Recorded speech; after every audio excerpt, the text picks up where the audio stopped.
I want to go back in the day, and I want to understand who Mindy Kaling was at like 19, 20. Were you one of those people that sort of always knew exactly what you wanted to do and like came out of the womb like, I'm going to be Mindy Kaling from the Mindy Kaling Project. I'm going to be on The Office. I'm going to be a writer, producer, director. Did you always know that? And if not, when was your aha moment? Well, when I was 19, I was incredibly organized as a young person, and I think that was one of my defining qualities was that I was very organized about my ambition at a time when that was weird to be. Yeah. Like, it's very unusual to see a 9 or 10-year-old make little checklists for what they want to accomplish, but that was that kid. You're that girl. I was that girl. And so, I would just go into any situation I was in and make a checklist of what I wanted to accomplish. I did that when I was in college. Interestingly, and that method, that was very helpful to me all through college, but once I graduated from college, I would make a checklist. I've talked about this. I was like, I'm going to get married at 24. I'm going to have all my kids by 30. Their names are going to be Angelica, Ethan. Like, I had the whole thing mapped out in my brain.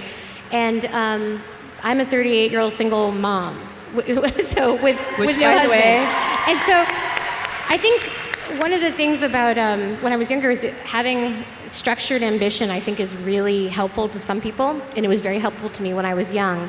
But when I was 22, and then as I got older, and I'm like, hey, all these things I said I was going to do, like, I'm supposed to have an Oscar and be a size 4 by now. How come that hasn't happened? And it wasn't until recently where I was like, okay, I just have to like let all that go and be okay with it, because other people seem to think that I'm doing fine. So I need to kind of get on the same page of what people who love me think of me. I've read. How many of you guys have read her books? She has 2 books. Thank you. And the second book is called Why Not Me, which is actually such a fantastic mantra for young women, for women of color who are attempting to do things that sometimes have never been done before by someone who looks like you. So can you talk about what that concept of why not me means to you?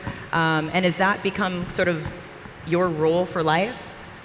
Yeah, well, why not me? I remember when I wrote the book, I named it that because it had 2 meanings for me. The first, which was actually comes from insecurity, which was I wrote the book in my early 30s, and I felt like everyone around me was getting married, was having kids, and I felt this jealous feeling of why not me? Like, why am I being left behind? And the self-doubt you feel when, all of your friends are kind of getting picked off, and you start seeing them a little bit less because they have a serious boyfriend, and then they get married, so that was one meaning of it.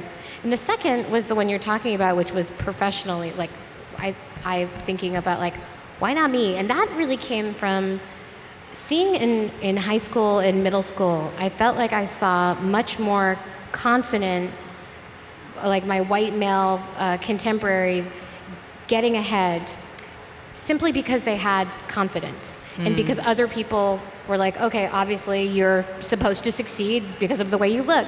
And I remember thinking, like, even though I don't have that behind me, besides my parents telling me that, I don't have culture telling me that I have to succeed, I just had this feeling that this yearning and this feeling of like, that's not fair. Yeah. I get to live my life once, right? Everyone only gets to live their life one time, and I'm not going to, so even though if I don't have that like infrastructure of support that, a lot of the younger white men have, like, I'm just gonna do it. Because, like, what's the worst that could happen? I would fail.